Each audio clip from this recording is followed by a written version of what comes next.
Oi, gente!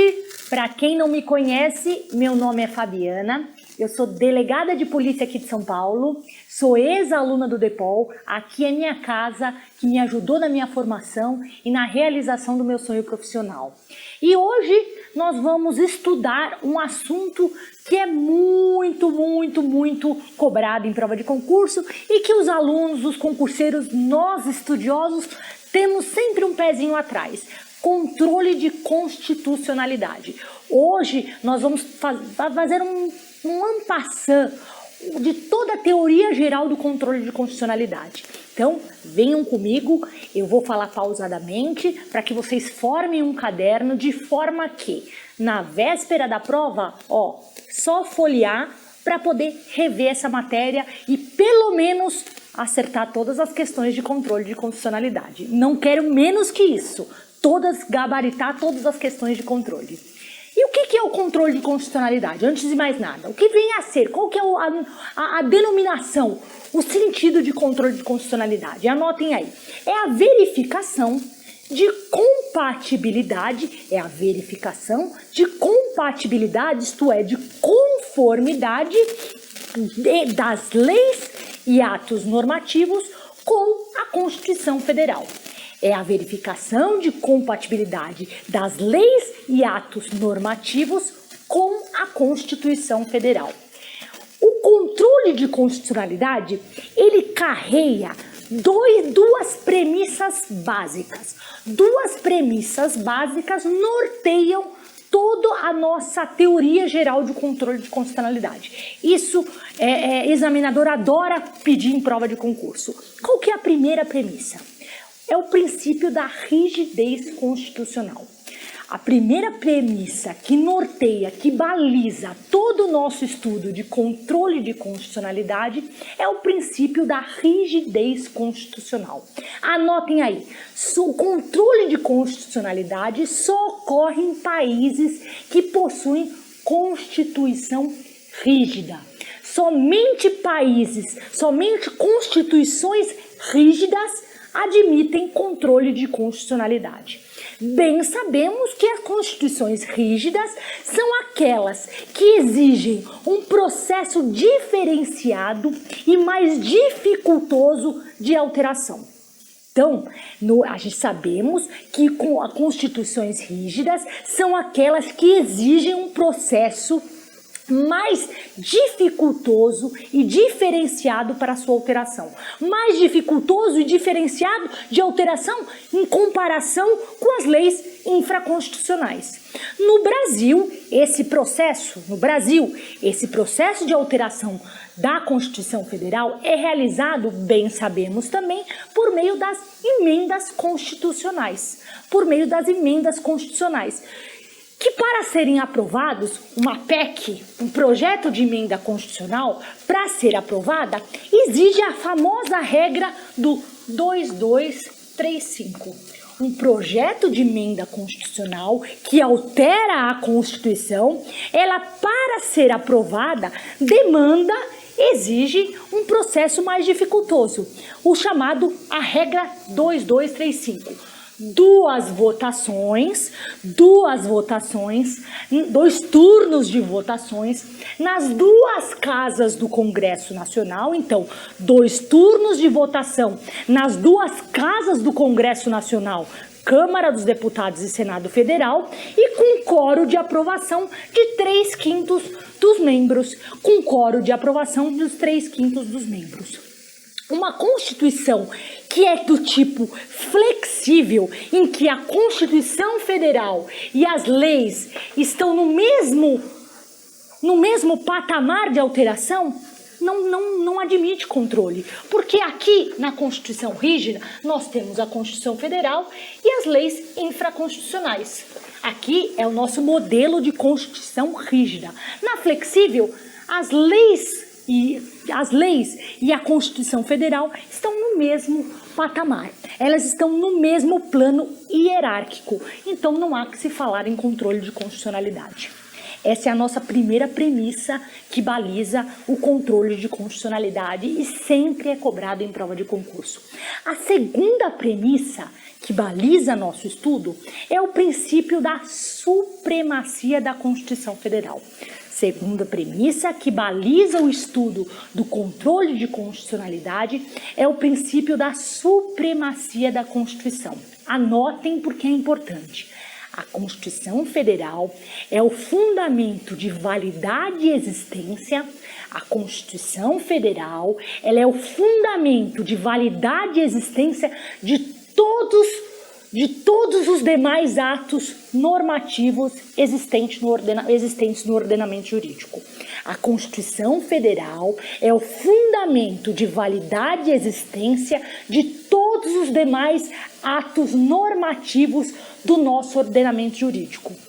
Logo, se a Constituição é o fundamento de validade e existência, se a Constituição é o fundamento de validade e existência de todos os demais atos normativos, leis e atos normativos existentes no nosso ordenamento, uma lei ou um ato normativo que seja inconstitucional, que seja contrário à nossa lei maior, ele é nulo de pleno direito. Anotem isso. Qualquer lei ou ato normativo que seja inconstitucional, que seja contrário à nossa lei maior, ele é nulo de pleno direito. Ele não tem validade nem existência no plano jurídico. Ele não goza de validade nem existência no plano jurídico.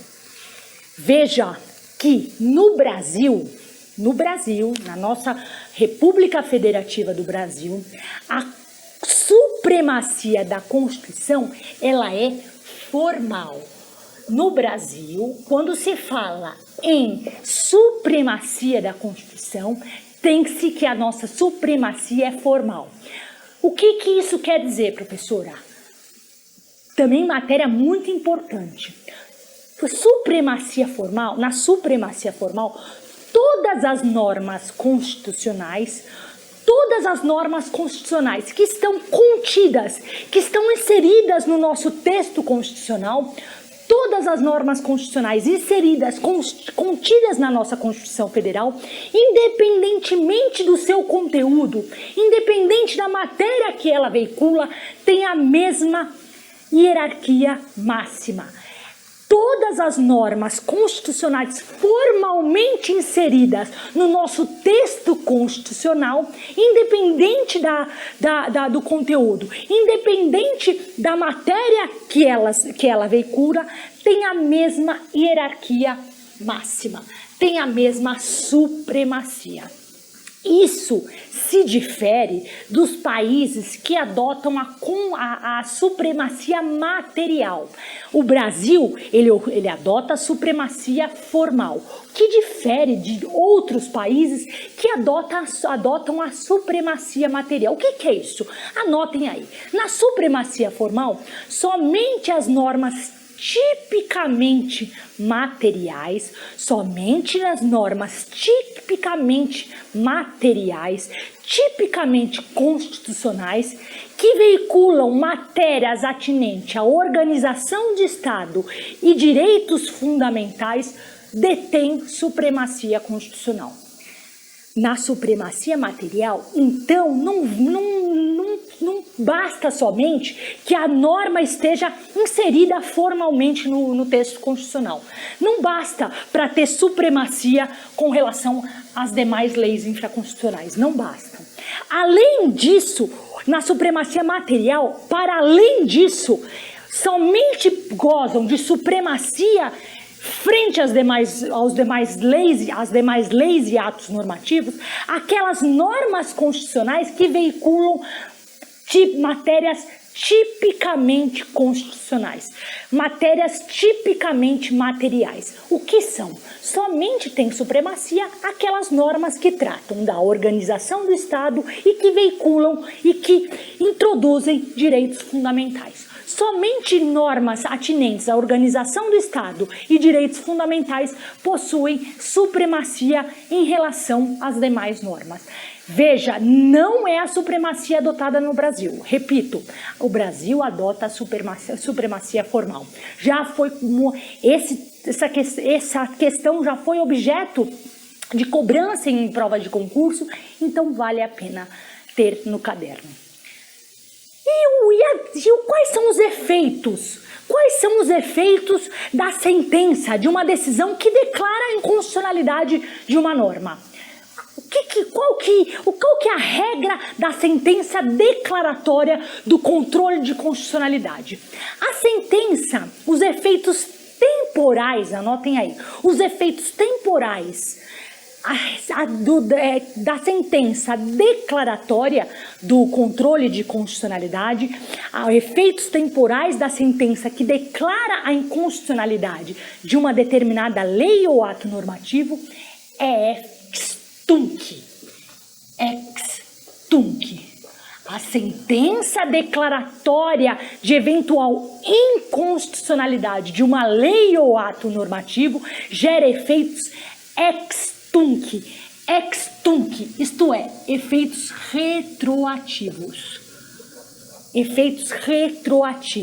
A lei inconstitucionalidade, por que é efeitos ex tunc? Por que retroage?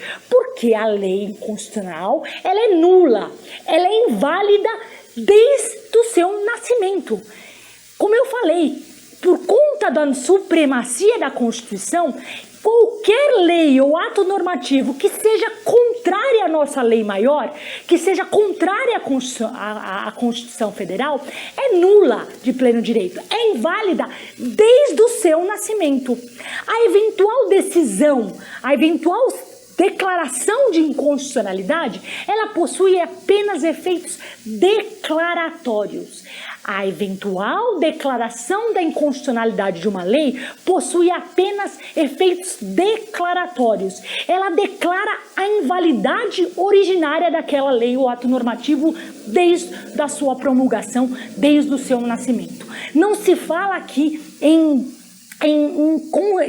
efeitos constitutivos, em ato constitutivo, se fala apenas em ato declaratório, porque a lei ela é nula desde o nascimento.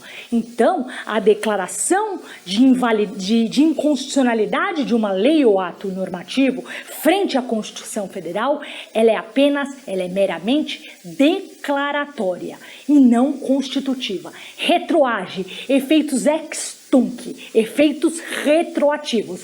A lei é nula, a lei é inválida desde o seu nascimento. Fechou isso? Essa, gente, é a regra geral. Essa é a regra geral.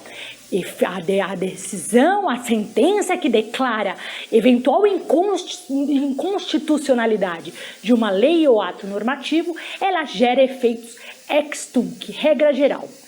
Porém, contudo, o artigo 27, anotem aí, há uma exceção. O artigo 27 da Lei 9868 de 99, o artigo 27 da Lei 9868 de 99, traz a chamada, anotem, teoria da modulação temporal.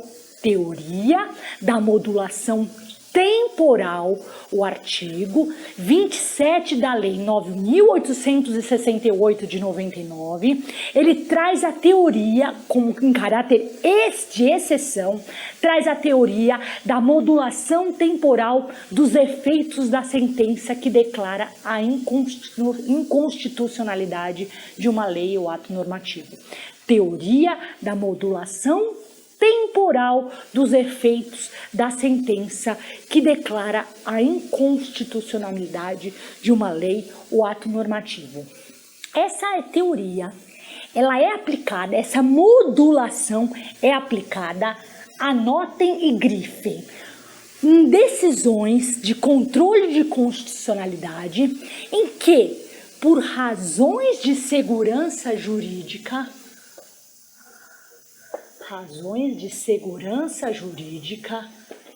essa teoria da modulação temporal dos efeitos da decisão que declara a inconstitucionalidade é aplicada quando por razões de segurança jurídica ou por razões de segurança jurídica ou excepcional interesse social ou excepcional interesse social. Então, a teoria da modulação dos efeitos temporais de uma sentença declaratória da inconstitucionalidade pode ser moduladas, essa sentença, esses efeitos ex tunc, podem ser modulados quando, em razões de segurança jurídica ou excepcional interesse social, indiquem a necessidade de se atribuir efeitos ex nunc, não retroativos, ou efeitos prospectivos para o futuro, para aquela decisão. Razões de segurança jurídica ou excepcional interesse social indiquem a necessidade de, ao invés de se atribuir o efeito automático, ao invés de se adotar a regra geral do efeito automático ex tunc, retroagindo até o nascimento da lei declarada inconstitucional, vendo a nulidade dela desde o seu nascimento, razões de segurança jurídica ou excepcional interesse social indiquem a necessidade de se alterar, de se modular esses efeitos, ou de forma que não retroajam efeitos ex tunc, ou que esses efeitos sejam aplicados de forma prospectiva para o futuro. Certo até aí? Por se tratar de medida excepcional, essa modulação temporal dos efeitos da decisão que declara a inconstitucionalidade tem que estar expressos na sentença. Se nada se disser na sentença que declarou a inconstitucionalidade da lei ou ato normativo, seguirá a regra geral, efeitos ex tunc ou retroativos. Tem que estar expresso. E esses efeitos modulados, eles podem ser de quais espécies? Como eu falei, podem ser efeitos ex tunc, pode a sentença atribuir àquela declaração de constitucionalidade efeitos ex tunc, não retroativo. Neste caso, a sentença vai produzir efeitos somente a partir do trânsito em julgado da decisão que declarou a inconstitucionalidade. Não vai retroagir. A lei vai ficar vigente até a declaração de inconstitucionalidade, até o trânsito em julgado da sentença, a partir do qual ela se tornará inválida. Se deu efeitos ex nunc, não retroativo. Há quem diga que esses efeitos ex nunc não retroativos também podem ser dados a partir da publicação da sentença no DO. Então, ou não retroativos. A inconstitucionalidade dessa lei passará a surtir efeito daqui para frente, do trânsito em julgado ou da publicação da sentença no Diário Oficial. Ou então, como eu disse há alguns segundos atrás, essa modulação, esses efeitos modulados podem ser para o futuro, pró-futuro ou prospectivos.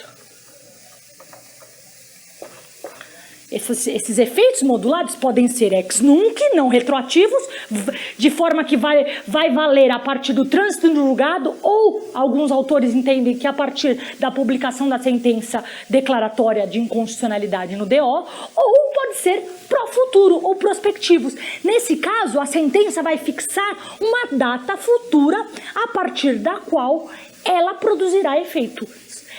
A sentença fixará uma data futura a partir da qual aquela lei será retirada, será extirpada do ordenamento jurídico. Um exemplo clássico e muito cobrado em prova de concurso e que vai ilustrar esse efeito prospectivo é o do caso da modulação de efeitos no julgamento do recurso extraordinário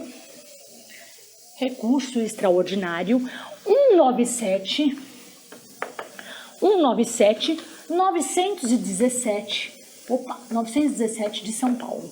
Recurso extraordinário 197.917 de São Paulo.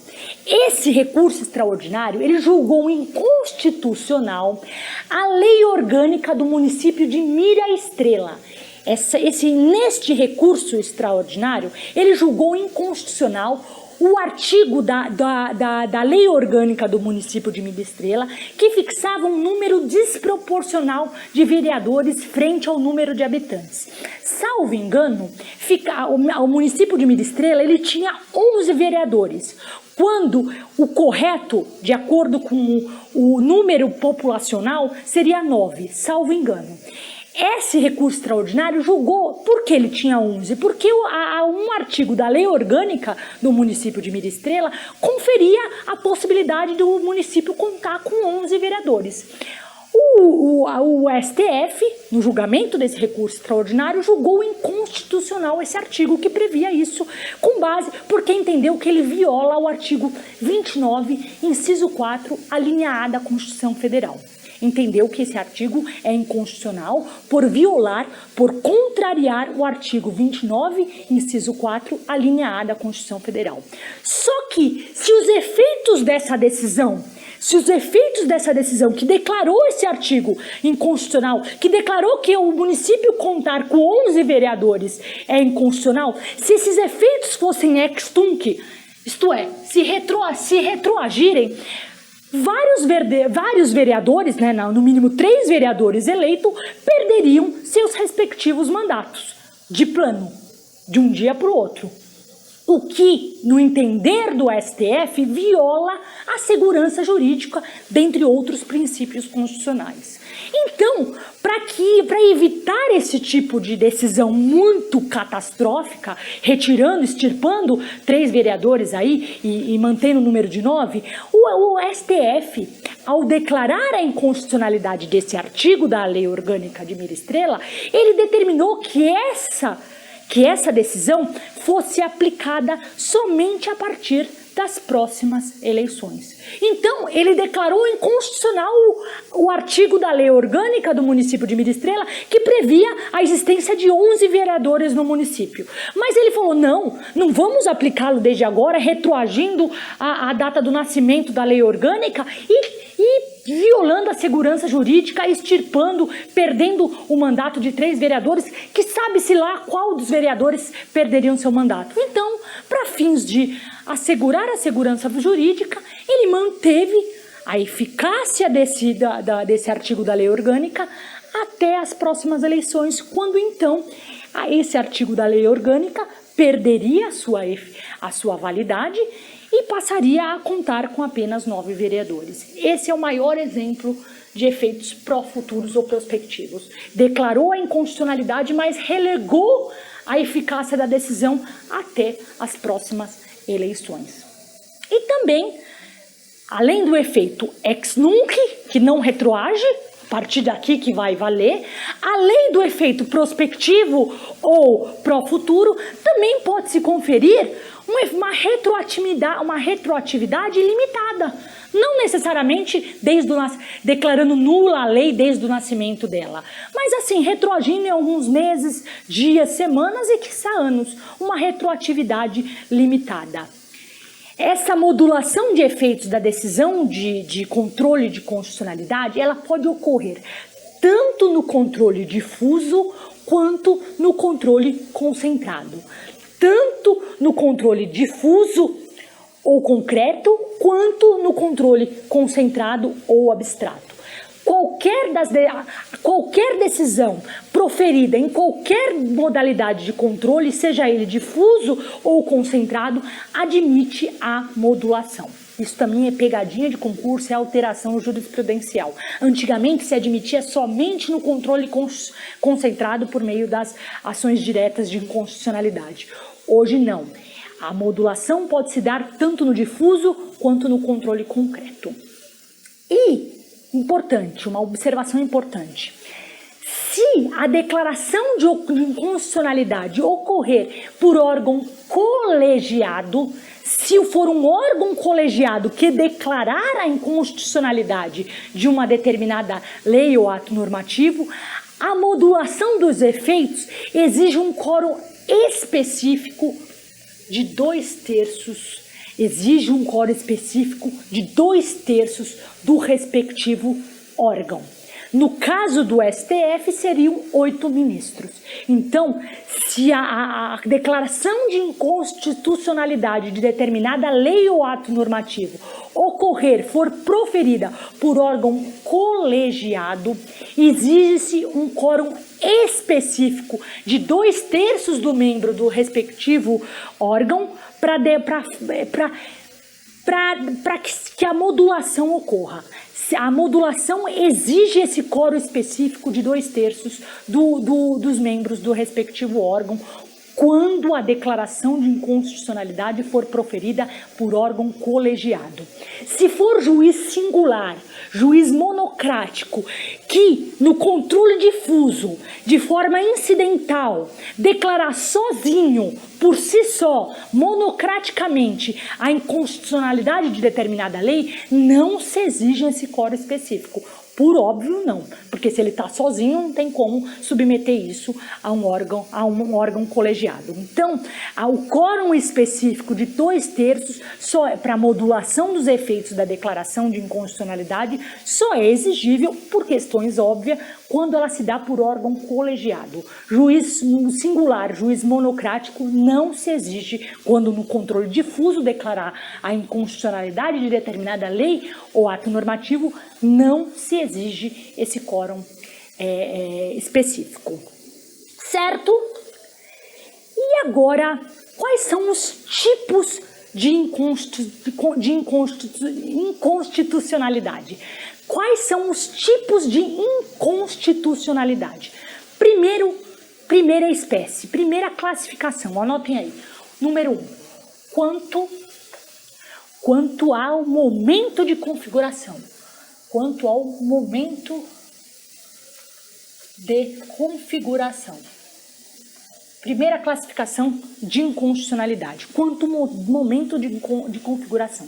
Esse critério, quanto ao momento de configuração, ele aponta 2 tipos de inconstitucionalidade. A primeira, a inconstitucionalidade por ação. Quanto ao momento de configuração, a inconstitucionalidade pode ser dividida em 2 tipos. A primeira, inconstitucionalidade por ação. Cria-se um ato normativo que ofende a forma ou o conteúdo da Constituição. Cria um ato normativo que ofende na forma ou no conteúdo a Constituição Federal. Ou ele é formalmente inconstitucional, ou ele é materialmente, ou ele é no seu conteúdo contrário à Constituição. Vale dizer, já é configurada a hipótese de um ato normativo que é editado em desrespeito à forma ou ao conteúdo da Constituição Federal. Esse ato normativo, quando a inconstitucionalidade é por ação, esse ato normativo, ele é editado em desrespeito ou à forma ou o conteúdo da Constituição. Fácil. E a inconstitucionalidade, a segunda, por omissão. Então, quanto ao momento de configuração, pode ser por ação ou por omissão. Por ação, o ato normativo é editado em desrespeitando, violando, contrariando ou a forma ou o conteúdo da nossa lei maior, do nosso texto constitucional. Ou por omissão. É configurada uma inconstitucionalidade por omissão, ela é configurada diante da inércia do legislador, em editar uma lei regulamentando, uma lei regulamentadora de uma norma constitucional de eficácia limitada.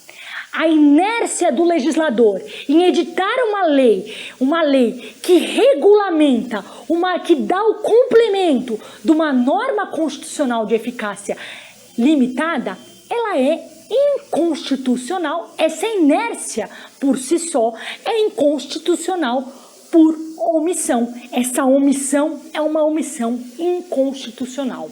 Certo? Um exemplo disso é a lei específica de greve no serviço público, que não foi editada para regulamentar a greve do servidor público, que esse direito de greve do servidor público que está esculpido no artigo 37, inciso 8º da Constituição Federal. Essa lei específica, porque fala, é direito de greve do servidor público na forma da lei, nos termos da lei, na forma da lei. Essa lei que regulamentaria esse direito de greve do servidor público não foi editada. Então, estamos diante de uma omissão inconstitucional. E essa omissão inconstitucional, professor, e como que ela pode ser resolvida? Anotem, a omissão inconstitucional do legislador de editar uma lei regulamentando uma norma constitucional de eficácia limitada, ela é tutelada no caso concreto por meio de mandado de injunção. Ela é tutelada no caso concreto por meio de mandado de injunção ou, em algumas hipóteses, por meio de ação direta de inconstitucionalidade por omissão. Mandado de injunção, controle concreto ou difuso. O nosso ADO, ação direta de inconstitucionalidade por omissão, controle concentrado ou abstrato. Temos as duas frentes para tutelar, para combater essa omissão inconstitucional. Ficou claro isso? Qualquer dúvida que vocês tenham com relação a esses pontos, que são muito importantes, vocês estão formando a base da teoria geral do controle de constitucionalidade. Qualquer dúvida, me escrevam no portal, me procurem nas redes sociais que eu estou à disposição. E essa inconstitucionalidade formal? Temos um outro tipo de inconstitucionalidade. Falamos do primeira espécie, que é quanto ao momento de configuração. Temos a segunda classificação, o segundo tipo de inconstitucionalidade, que quiçá seja o mais importante. Quanto ao vício. Primeiro, quanto ao momento de configuração, pode ser por ação ou omissão. Agora temos o segundo tipo, quanto ao vício. Quanto ao vício, nós identificamos dois tipos de inconstitucionalidade. A inconstitucionalidade material, primeira, a inconstitucionalidade material ou nomoestática. Quanto ao vício, nós temos a primeira, quanto aos vícios, primeiro, inconstitucionalidade material ou nomoestática, ou a inconstitucionalidade formal ou nomodinâmica. Então, quanto ao vício, temos dois tipos, constitucionalidade material ou nomoestática e a segunda, constitucionalidade formal ou nomodinâmica. Isso cai em prova de concurso, às vezes eles cobram como formal, às vezes eles cobram como nomodinâmica, às vezes eles cobram material, às vezes eles cobram nomoestática. Então, material, estática, formal, dinâmica. Lembre-se disso. E o que quer dizer, professora, uma inconstitucionalidade material ou nomoestática? Anotem. O conteúdo do ato normativo, é que ofende a Constituição Federal. O conteúdo não é a forma, é o conteúdo. A matéria que está sendo veiculada naquela lei ou ato normativo é o que ofende a Constituição. O conteúdo do ato é o conteúdo do ato normativo que ofende a Constituição. Por exemplo, anotem, um exemplo clássico de inconstitucionalidade material ou nomoestática é uma eventual emenda constitucional cujo conteúdo, ou uma lei infraconstitucional, cujo conteúdo seja tendente a abolir cláusula pétrea. Uma emenda constitucional cujo conteúdo seja tenha a tendência de abolir eventual cláusula pétrea. Nossa, professora, mas a senhora falou de emenda constitucional? Sim, as normas constitucionais secundárias também estão sujeitas a controle de constitucionalidade. Somente as normas constitucionais originárias, frutos do poder constituinte originário, é que estão imunes a inconstitucionalidade. As emendas constitucionais, por quê? O poder constituinte originário, ele é ilimitado. Ele é um poder fático. Já as normas constitucionais derivadas, as emendas constitucionais, elas possuem limites que são carreados no próprio poder, pelo próprio poder constituinte originário. Ficou claro? Então, o meu exemplo foi proposital para poder explicar para vocês que somente normas constitucionais originárias é que estão imunes ao controle de constitucionalidade, porque elas são ilimitadas. O poder constituinte originário é ilimitado. As normas constitucionais derivadas, as emendas constitucionais, elas possuem limites impostos pelo próprio poder constituinte originário. Portanto, elas estão sujeitas ao controle, a uma eventual inconstitucionalidade. Ficou claro? Então esse é o primeiro exemplo de norma constitucional que carrega um vício de inconstitucionalidade material ou nomoestático, uma emenda constitucional tendente a abolir uma cláusula pétrea. Um segundo exemplo, uma lei ordinária, uma lei complementar que tem a intenção, cujo objetivo seja instituir pena de morte em tempos de paz. Ela é materialmente, o seu conteúdo ofende a Constituição Federal. Por quê? A Constituição Federal permite pena de morte somente em caso de guerra. Ficou claro? Esse é o tipo de inconstitucionalidade material ou nomoestático. E a inconstitucionalidade formal ou nomodinâmica? Anotem aí. A inconstitucionalidade formal ou nomodinâmica, ela é verificada na hipótese de o ato normativo, ser produzido, sem observar as regras, com inobservância às regras do processo legislativo previstos na Constituição Federal. Então, uma lei ou ato normativo ou uma emenda constitucional, ela vai ser formalmente inconstitucional quando ela não observar as regras do processo legislativo, previstas na Constituição Federal. Um exemplo disso é uma eventual emenda constitucional que seja votado com inobservância do quórum especializado dos 223. Que é uma PEC, um projeto de emenda constitucional que não atenda, que não respeite o quórum privilegiado de 2 votações nas 2 casas com aprovação de 2/3 dos membros do respectivo Congresso. Ficou claro? Essa é a inconstitucionalidade formal ou nomodinâmica. Estamos falando da inconstitucionalidade formal.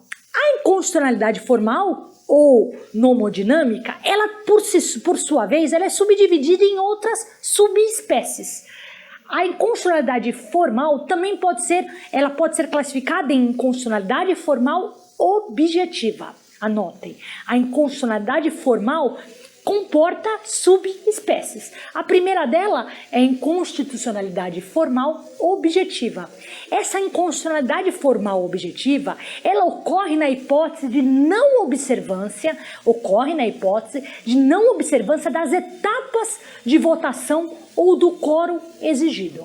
Então, quando se descumpre etapas de votação ou não se observa o quórum exigido para a aprovação de uma lei, de um ato normativo ou de uma emenda constitucional, temos aí uma inconstitucionalidade formal objetiva, certo?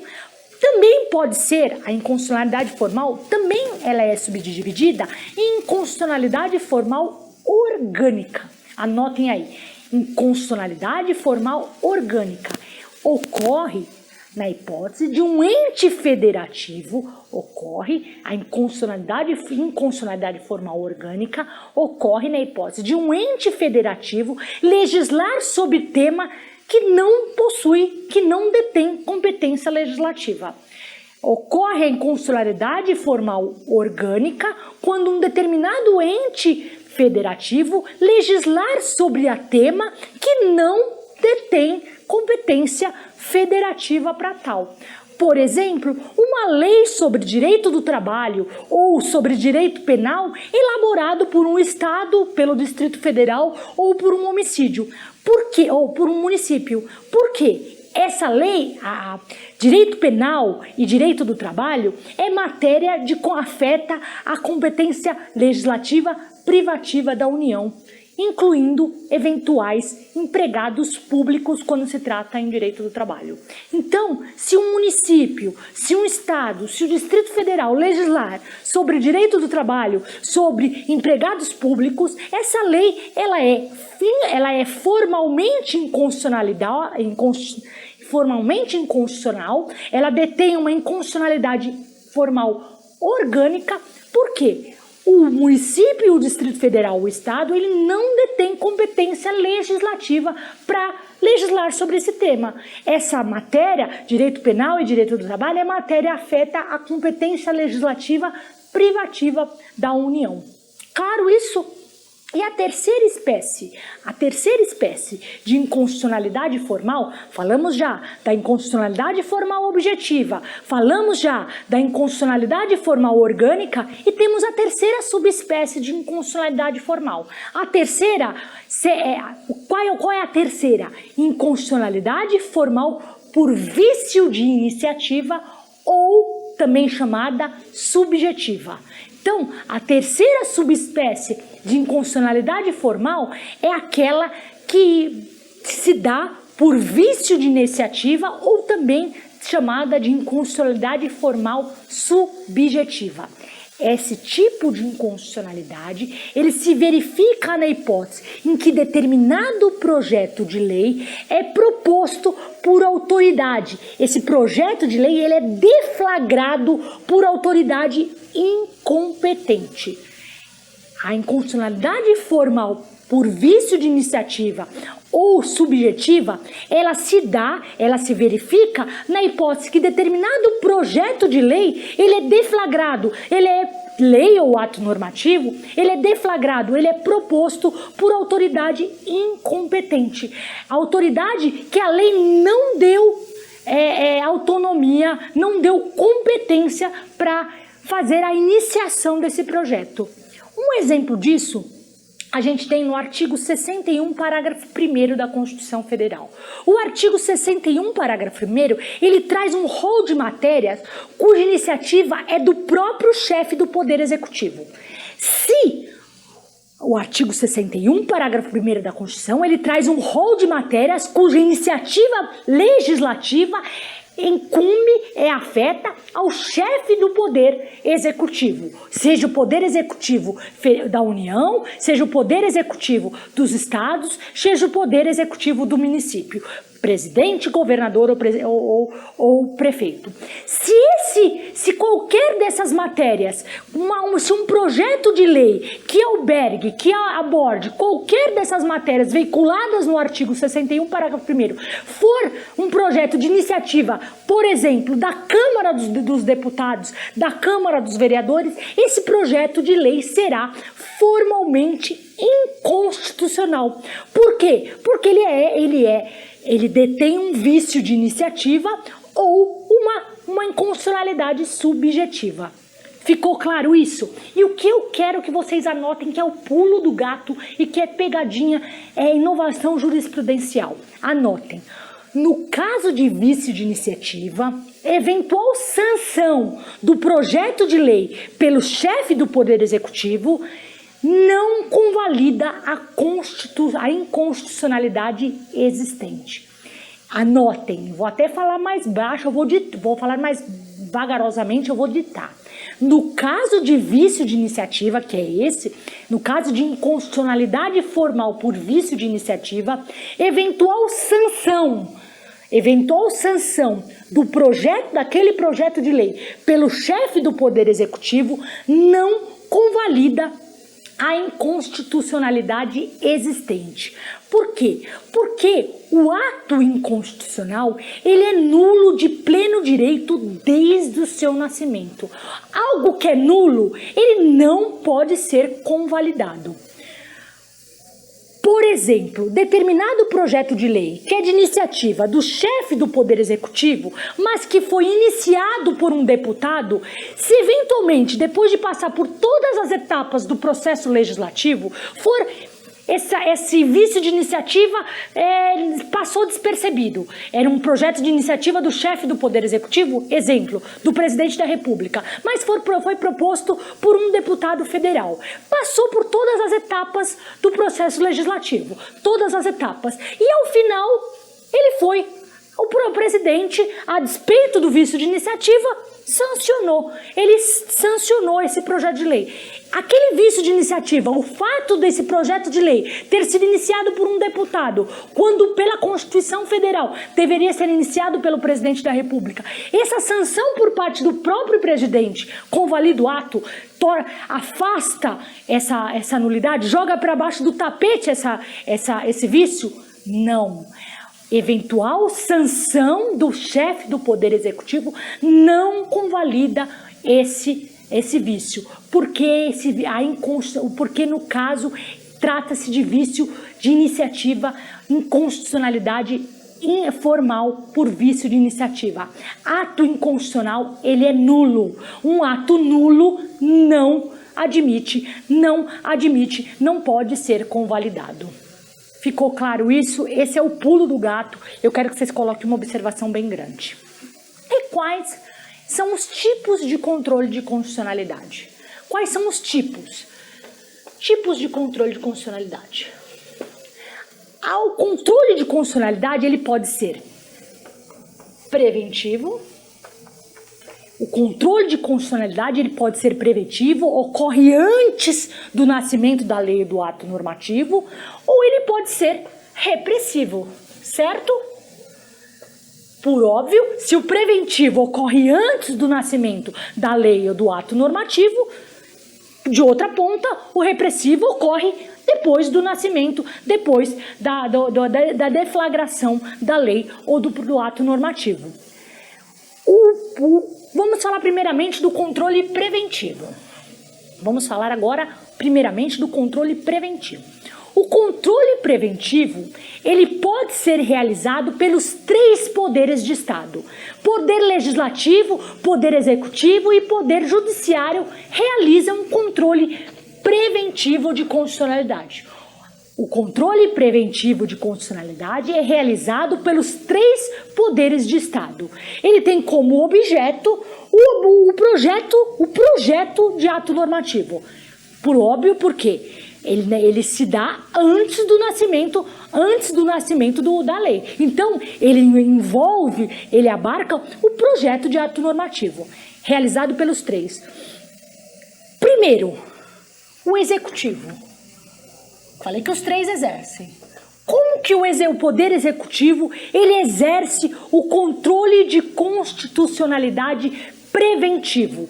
Como que o Poder Executivo exerce o controle de constitucionalidade de um ato normativo antes dele nascer, durante o projeto de lei ou ato normativo? O Poder Executivo ele realiza o controle preventivo de constitucionalidade por meio do veto jurídico. Sabemos que o veto do presidente da República, do chefe do presidente, não só, do chefe do Poder Executivo, pode ser um veto político, quando aquela lei ou ato normativo é contrário ao interesse público, ou pode ser jurídico. O veto jurídico se dá quando o chefe do Poder Executivo vislumbra que aquele projeto de lei ele é inconstitucional. Então, ocorre veto jurídico quando o projeto de lei colocado diante do chefe do Poder Executivo para ser sancionado ou vetado, ele se mostra inconstitucional. Veto jurídico de um projeto de lei que o chefe do Poder Executivo considere inconstitucional. Não há, isso é uma observação que tem que ser colocado, não há sanção ao veto em projeto de emenda constitucional. Sabemos, o artigo 66 prevê somente sanção e veto apenas de projeto de lei. Então, somente projetos de lei admitem sanção e veto. Então, o chefe do Poder Executivo, ele só realiza esse controle de constitucionalidade preventivo em projetos de lei, não abarcando emendas constitucionais. Certo? Então, controle preventivo por parte do Poder Executivo por meio do veto jurídico, quando o presidente da República considere aquele projeto de lei inconstitucional. E o Legislativo, como é que ele realiza? Como que o Poder Legislativo realiza esse controle preventivo de constitucionalidade? O Poder Legislativo, ele atua em duas frentes de controle preventivo de constitucionalidade. Primeiro e o principal, por meio do parecer da Comissão de Constituição e Justiça, por meio dos pareceres da CCJ, Comissão de Constituição e Justiça. É uma comissão interna, essa Comissão de Constituição e Justiça, a CCJ, Comissão de Constituição e Justiça, ela é uma comissão interna presente em todas as casas legislativas. Essa comissão, ela atua tanto nos projetos de lei, quanto nos projetos de emenda constitucional. Então, um projeto de lei ou um projeto de emenda constitucional, quando passa pela CCJ, quando passa pela Comissão de Constituição e Justiça, ele pode ser vetado, ele pode ser obstado, o seu prosseguimento pode ser obstado pelo próprio Legislativo que o considere inconstitucional. A CCJ é uma comissão interna presente em todas as casas do Poder Legislativo e ela realiza o controle preventivo de constitucionalidade tanto de projetos de leis quanto em projetos de emenda constitucional postas para análise e emissão de parecer. E também eu falei que o Legislativo atua em duas frentes, na CCJ ou na própria votação do projeto de lei ou PEC. No próprio projeto de lei ou PEC, esse projeto de lei ou PEC pode ser rejeitado porque os parlamentares entenderam, os membros do poder Legislativo entendem que ele é inconstitucional. Então, o Poder Legislativo, ele realiza o controle preventivo de constitucionalidade em duas frentes, por meio das CCJs, Comissões de Constituição e Justiça, que emitem pareceres quanto à constitucionalidade daquele projeto de lei ou projeto de emenda constitucional, ou na própria votação do projeto também, esse projeto pode ser rejeitado com base na inconstitucionalidade. E por fim, o judiciário. Como que o Poder Judiciário realiza o controle preventivo de constitucionalidade? Anotem. O Poder Judiciário, ele atua no controle preventivo de constitucionalidade se for provocado mediante mandado de segurança.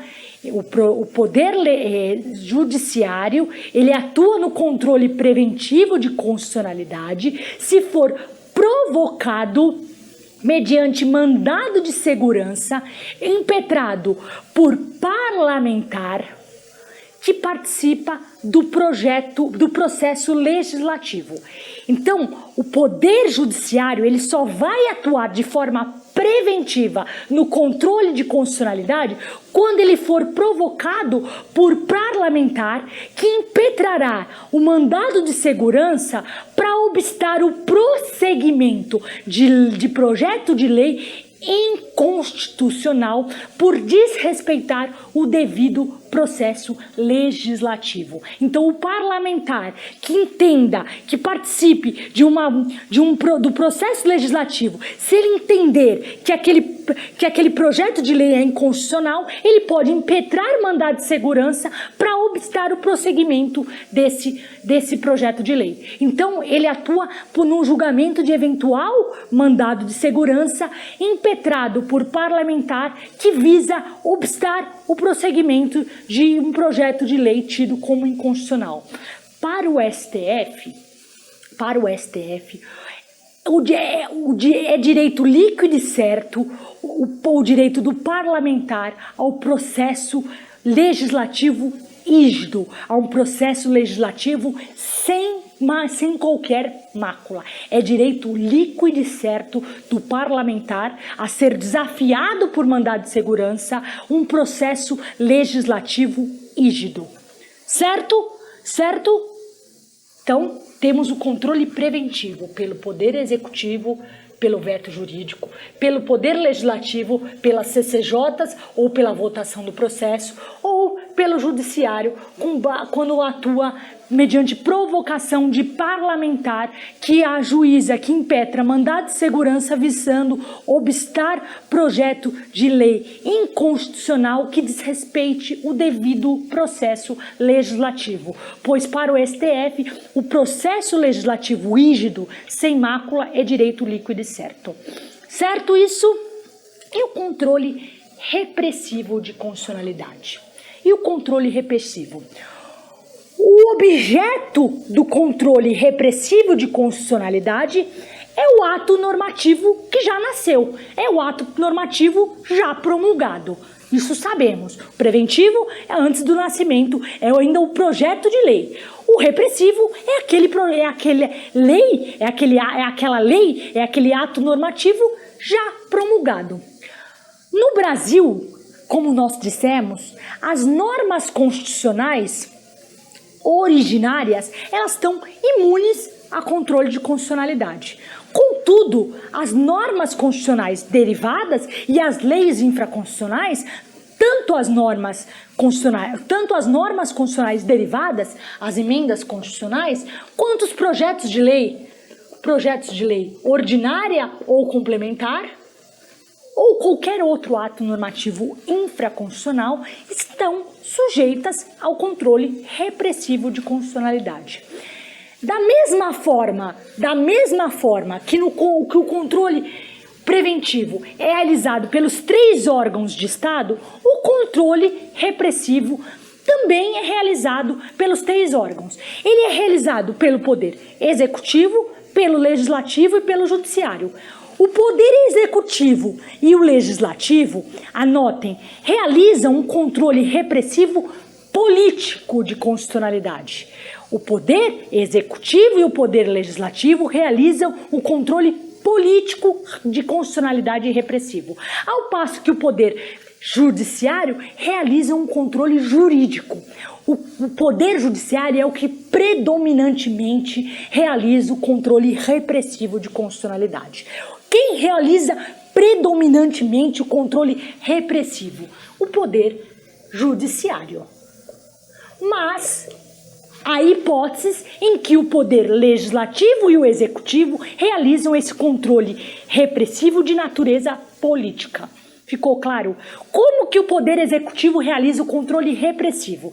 O Poder Executivo exerce o controle repressivo mediante autotutela. O Poder Executivo realiza o controle repressivo de constitucionalidade mediante autotutela. O que é isso? O chefe do Poder Executivo, ele pode emitir uma ordem para os órgãos subalternos não aplicarem atos normativos manifestamente inconstitucionais. Então, é em caráter absolutamente excepcional. O chefe do Poder Executivo, ele vai emitir uma ordem aos órgãos subalternos determinando que não apliquem atos normativos que sejam grifem manifestamente inconstitucional. Nesse caso, em caráter também imediato, logo em seguida a essa ordem de não observância, de não cumprimento de atos normativos manifestamente inconstitucionais emitida pelo chefe do Poder Executivo, o chefe do Poder Executivo vai ter que ajuizar a competente ação direta de inconstitucionalidade repressiva. Veja, esse controle repressivo exercido pelo Poder Executivo, ele demanda muito cuidado, porque eventual falha, eventual dolo, eventual conduta assodada por parte do presidente em emitir essa ordem aos órgãos subalternos, determinando que eles não cumpram atos manifestamente inconstitucionais, pode gerar responsabilidade, pode gerar crime, pode ensejar crime de responsabilidade. Então tem que tomar muito cuidado. Por isso eu digo que é sempre em caráter excepcional esse controle repressivo de constitucionalidade pelo chefe do Poder Executivo. E o Poder Legislativo? Como que exerce esse controle político repressivo de constitucionalidade? O Poder Legislativo, ele vai exercer esse controle repressivo de constitucionalidade por meio de 3 instrumentos. Primeiro, rejeição de medida provisória por inconstitucionalidade. Então, o Poder Legislativo, ele vai exercer o controle repressivo de constitucionalidade através de 3 instrumentos. O primeiro é quando ele rejeita uma medida provisória por inconstitucionalidade quando da votação da conversão dessa MP em lei. Sabemos que a medida provisória ela já entra no ordenamento jurídico de forma imediata. Quando ela é editada, ela já entra no Poder Executivo com força de lei. Então, a medida provisória não admite um controle preventivo de constitucionalidade. Ela já entra com força de lei. Então, o Poder Legislativo ele vai fazer um controle repressivo. Se essa MP, se a medida provisória ela for inconstitucional, quando da votação da conversão da medida provisória em lei, ele exerce esse controle repressivo. Ele rejeita. Então, o primeiro instrumento de exercício de controle repressivo de constitucionalidade pelo Poder Legislativo é por meio de rejeição de medida provisória por inconstitucionalidade durante a votação da sua conversão em lei. Segundo instrumento, o artigo 52, inciso 10 da Constituição Federal. Artigo 52, inciso 10 da Constituição Federal. É a resolução do Senado que suspende no todo ou em parte e em caráter erga omnes uma lei declarada inconstitucional pelo STF em controle difuso. Então, o segundo instrumento de controle de constitucionalidade repressivo exercido pelo Poder Legislativo está no artigo 52, inciso 10 da Constituição Federal. Se trata da resolução do Senado que suspende no todo ou em parte, em caráter geral, erga omnes, gerando efeito erga omnes, lei declarada inconstitucional pelo STF em sede de controle difuso. E a terceira e última instrumento de exercício de controle de constitucionalidade repressivo pelo Poder Legislativo, nós temos o artigo 49, inciso 5 inciso 5º da Constituição Federal. Artigo 49, inciso 5º da Constituição Federal. É a competência do Congresso Nacional, compreende a competência do Congresso Nacional para sustar a execução, competência do Congresso Nacional para sustar a execução de atos normativos do Poder Executivo que extrapolem competência do Congresso Nacional para sustar a execução de atos normativos emitidos pelo Poder Executivo que extrapolem a função regulamentar ou os limites da delegação legislativa por meio de decreto. Certo? Competência do Congresso Nacional para sustar a execução de atos normativos do Poder Executivo que extrapole a função regulamentar ou os limites impostos para a delegação legislativa por meio de decreto legislativo. São os 3 instrumentos que o Poder Legislativo detém para efetuar o controle preventivo de constitucionalidade. E, por fim, em caráter ordinário, em caráter primordial, o controle repressivo de constitucionalidade é efetuado pelo Poder Judiciário. Então, a regra geral, a regra matricial é que o controle repressivo de constitucionalidade seja jurisdicional, seja exercido primordialmente pelo Poder Judiciário. O Poder Judiciário realiza esse controle repressivo mediante dois sistemas de controle que coexistem de forma convergente e de forma harmônica. Dois sistemas de controle de constitucionalidade que coexistem de forma harmônica e convergente.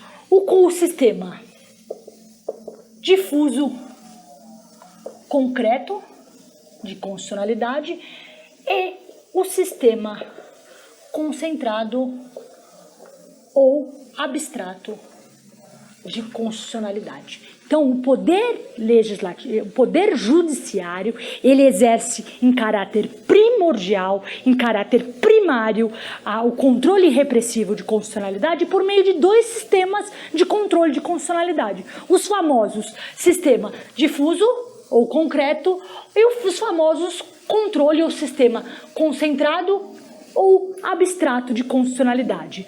Temos o controle de constitucionalidade, nada mais é o controle de constitucionalidade difuso e o controle de constitucionalidade concentrado de constitucionalidade, que coexistem de forma harmônica e convergente no nosso ordenamento jurídico. Vamos agora pincelar rapidamente o controle difuso ou concreto. Controle difuso ou concreto. Sim, matéria super, mega, hiper importante. O controle difuso ou concreto apenas se realiza mediante a existência de um caso concreto, mediante a luz. Então, o controle de constitucionalidade difuso ou concreto são também chamado incidental ou por via de defesa, ou por exceção, ou incidenter tantum.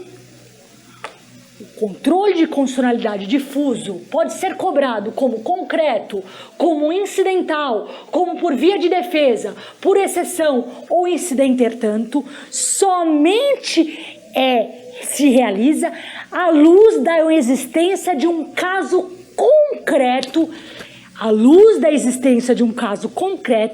de uma lide levada pelas partes ao Poder Judiciário. Então, o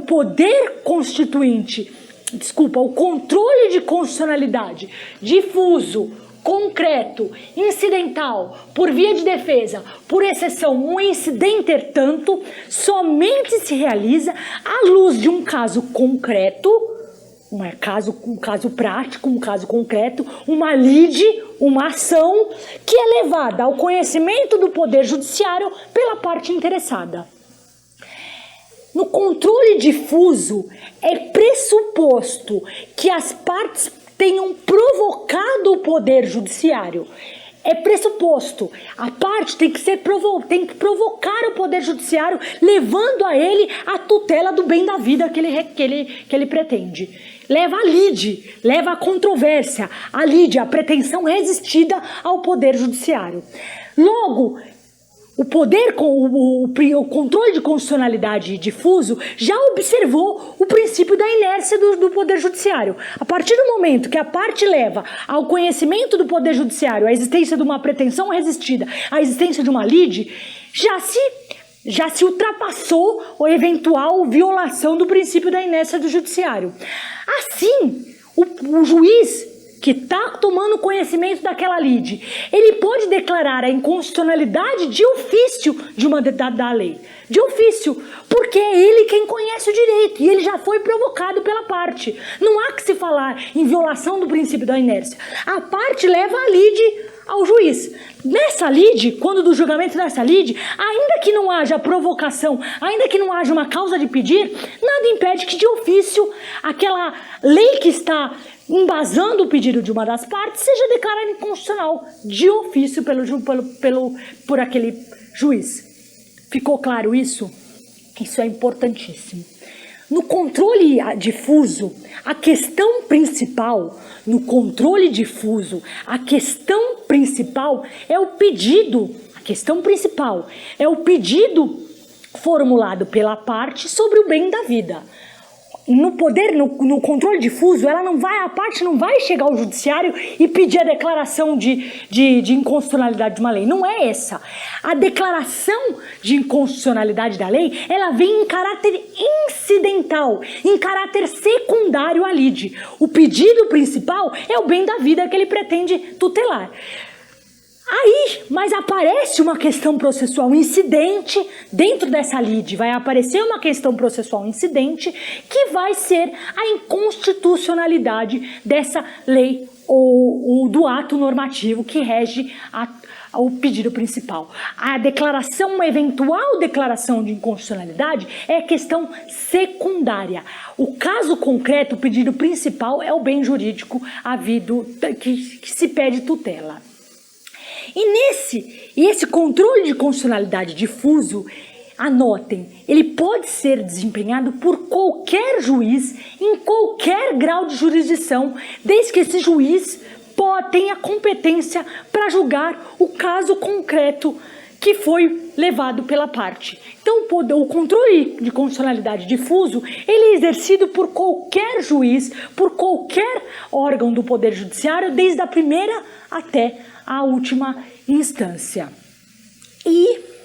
Então, qualquer juiz, veja, só para fechar o raciocínio, qualquer juiz pode declarar uma lei inconstitucional, qualquer juiz, desde o juiz de primeira instância até o juiz de última instância. Qualquer juiz pode declarar uma lei inconstitucional, desde que haja, primeiramente, um caso concreto, foi o que eu falei, desde que haja um caso concreto e desde que a inconstitucionalidade seja matéria incidental à lide, seja matéria secundária à lide, não seja a matéria principal. A matéria principal, repito, é qualquer bem da vida que a parte deseja tutela. A declaração de inconstitucionalidade tem que ser questão incidental, questão secundária. O controle de constitucionalidade, ele gera efeitos, o controle de conconstitucionalidade difuso gera efeitos interpartes. O controle de premissa básica, como regra geral, o controle de constitucionalidade difuso gera efeitos interpartes. E não teria sentido, por óbvio, estender os efeitos dessa decisão difusa para eventuais outras pessoas que sequer tomaram conhecimento da ação e sequer puderam palpitar, puderam opinar nessa ação. Então, ele se limita, os efeitos da sentença que declara a inconstitucionalidade de forma incidental vincula apenas as partes do caso concreto. Ele gera efeito, como regra geral, interpartes. Então, por exemplo, a parte, ela vai levar uma determinada lide, uma determinada ação. Vamos fazer até um quadrinho aqui para vocês entenderem. A parte leva uma determinada ação ao juiz de primeira instância. Certo? A parte leva, ele submete a uma determinada lide ao julgamento de um juiz monocrático de primeira instância.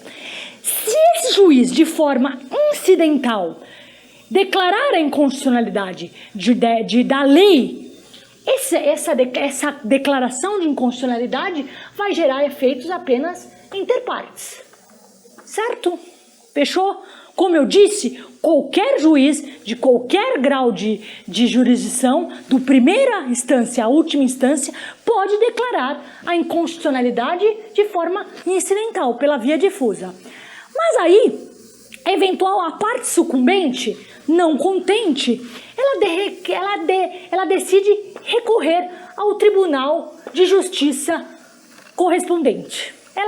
A parte sucumbente vai recorrer ao Tribunal de Justiça correspondente ao seu estado.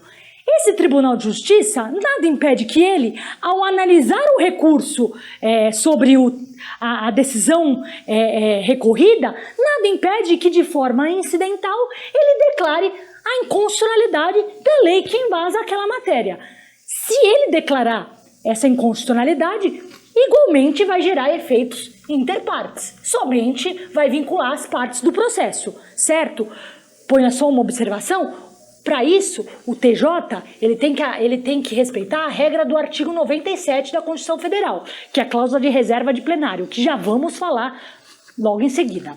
Certo? Então, primeiro, o juiz de primeira instância se declarou de forma incidental a inconstitucionalidade de determinada lei, essa decisão vai gerar efeitos interpartes. Se a parte recorrer, a parte sucumbente, recorrer ao TJ e o TJ declarar ou ratificar ou então declarar a inconstitucionalidade, reformar a sentença de primeira instância e declarar a inconstitucionalidade, se ele fizer isso, da mesma forma vai gerar efeitos interpartes. Mas ainda não contente, a parte, por meio de recurso extraordinário, resolve levar o caso ao STF. Aí que está o pulo do gato. O STF também, se de forma incidental, ao julgar esse recurso extraordinário, que, repita, a questão principal não é a inconstitucionalidade, é o recurso, é o bem da vida da parte, é a lide posta em discussão judicial. Se ele, de forma incidental no julgamento desse recurso extraordinário, também julgar a lei que embasa a matéria inconstitucional, o STF também, essa decisão do STF também vai gerar efeitos interpartes. Nossa, professora, você falou tudo isso para dizer que todo mundo é efeitos interpartes? Juiz monocrático, tribunais estaduais e STF... Desculpe, e STF também é efeitos interpartes? Sim, mas no caso do STF, quando a declaração incidental de inconstitucionalidade for realizada pelo STF, neste caso, o STF deverá encaminhar os autos ao Senado Federal, que poderá, por meio de resolução, suspender a execução daquela lei ou ato normativo no todo ou em parte. Neste caso, o STF, ao remeter ao Senado Federal, se ele remeter os autos ao Senado Federal e o Senado, por meio de resolução, decidir suspender no todo ou em parte a execução dessa lei que ele, de forma incidental, declarou inconstitucional, o efeito deixará de ser interpartes e passará a ser erga omnes. Então, quando a declaração de inconstitucionalidade pelo controle difuso e de forma incidental for realizado pelo STF, a doutrina majoritária entende que é obrigação, que não é faculdade, é dever imposto pela Constituição. O STF encaminhar os autos ao Senado Federal, que, mediante ato discricionário, ele não está obrigado, poderá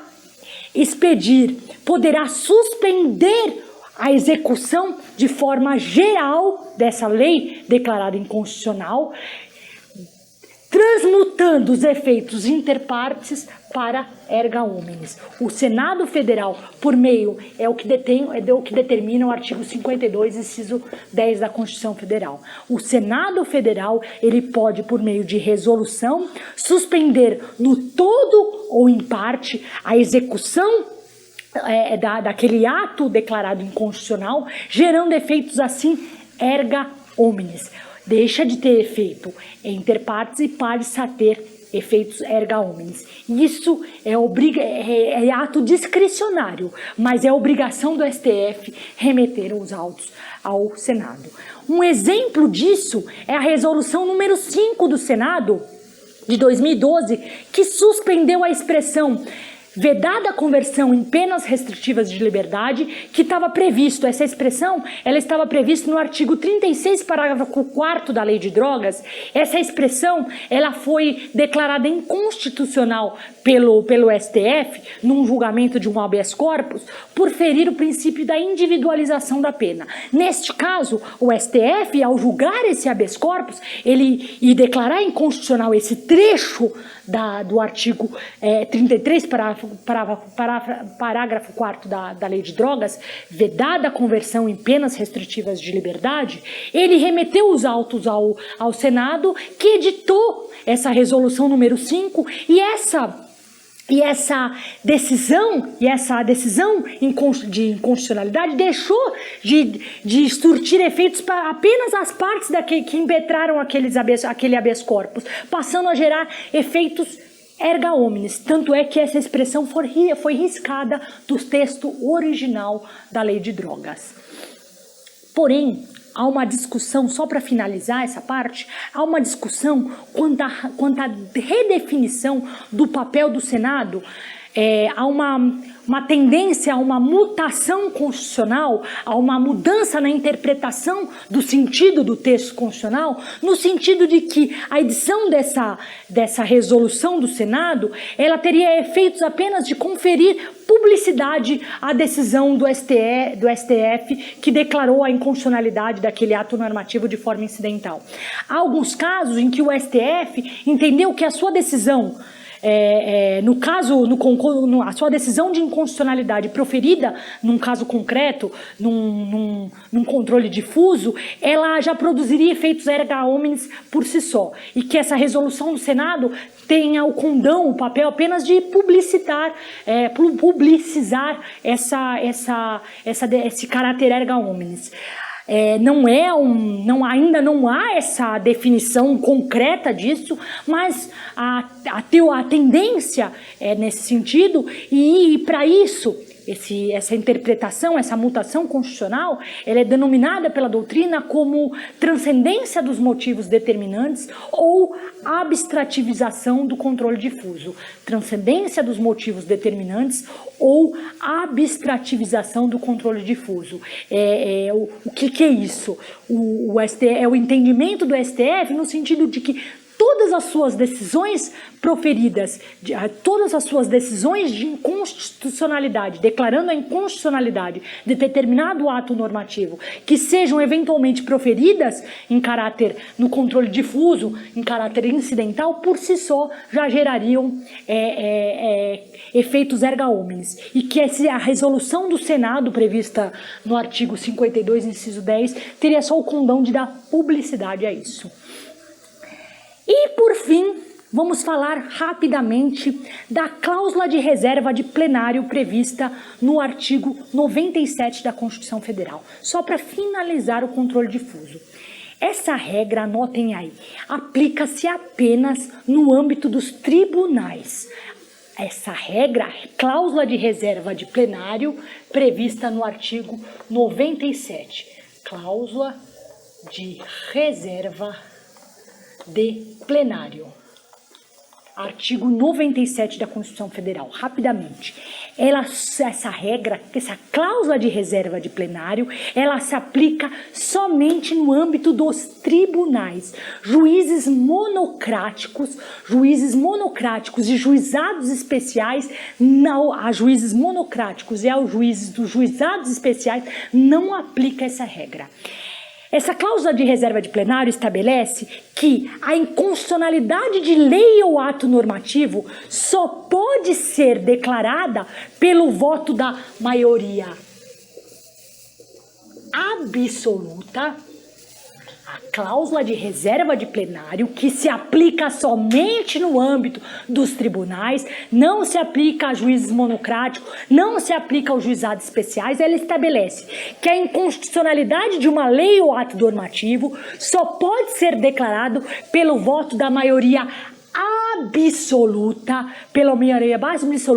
dos membros do tribunal, onde houver do respectivo órgão especial.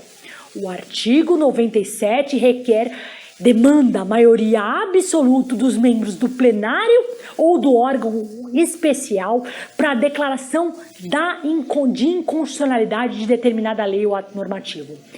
Essa regra da reserva de plenário é observada tanto no controle difuso, concreto, quanto no controle concentrado abstrato. Quando a declaração de inconstitucionalidade for feita pelos tribunais, no âmbito dos tribunais TJ ou STF, a demanda que seja a declaração de inconstitucionalidade há de ser feita, somente se declara a inconstitucionalidade quando da votação da maioria absoluta, pelo voto da maioria absoluta dos membros do TJ ou do órgão especial. É isso que fala o artigo 97. E por fim, só para fazer rapidamente o finalzinho, o controle concentrado abstrato. Vamos falar mais adiante, num outro encontro nosso, sobre as ações de controle concentrado abstrato. O que eu quero dizer para vocês? Que num controle concentrado abstrato não há um caso concreto. A Corte Constitucional, ela é, no caso o STF, ela é provocada para analisar abstratamente se determinada lei ou ato normativo ofende ou não a Constituição. Esse controle de constitucionalidade concentrado, ele se dá por meio de ação, por meio de um processo objetivo que se preocupa unicamente com a defesa da ordem constitucional. São diversas ações que garantem a defesa da ordem constitucional. A decisão proferida no controle concentrado ou abstrato, ela gera efeitos erga omnes para todos e efeito vinculante para todos os órgãos do Poder Judiciário, para todos os órgãos da administração direta, indireta, fundacional, autárquica, seja nos âmbitos federais, estaduais ou municipais. A decisão de inconstitucionalidade de determinada lei ou ato normativo proferida por meio do sistema concreto ou abstrato, por meio das ações diretas de inconstitucionalidade, ação de descumprimento de preceito fundamental, ela gera efeitos erga omnes e vinculantes para todos os órgãos, todas as pessoas, não somente para aquelas partes, todas as pessoas, todos os órgãos da administração direta, indireta, estadual, municipal e federal, e para todas as instâncias do Poder Judiciário, da primeira ou última instância. No próximo encontro, e como análise, só para finalizar, como análise em tese da constitucionalidade de uma lei, ela é uma função altamente especializada, ela fica concentrada em 2 órgãos no Brasil, no STF, quando o parâmetro for a Constituição Federal, ou no Tribunal de Justiça Estadual, quando o parâmetro adotado para inconstitucionalidade de determinada lei for a Constituição daquele Estado. Certo, gente? Eu quero dizer que no próximo encontro vamos abordar especificamente as 5 ações: ação direta de inconstitucionalidade, ação direta de constitucionalidade, ação de descumprimento de preceito fundamental, ação direta de inconstitucionalidade por omissão e ação interventiva. São os 5 processos objetivos no sistema concentrado abstrato. Num próximo encontro analisaremos as 5 de forma minuciosa. Espero que tenham gostado desse panorama geral do controle de constitucionalidade. Não tem como fugir disso. Qualquer dúvida, estou à disposição de vocês aqui no DEPOL. Venham conhecer as dependências aqui do DEPOL, vocês aí que estão no online, e à disposição para qualquer dúvida nas redes sociais, na nossa plataforma. Força, foco, que os concursos vão vir com tudo. Tchau, tchau.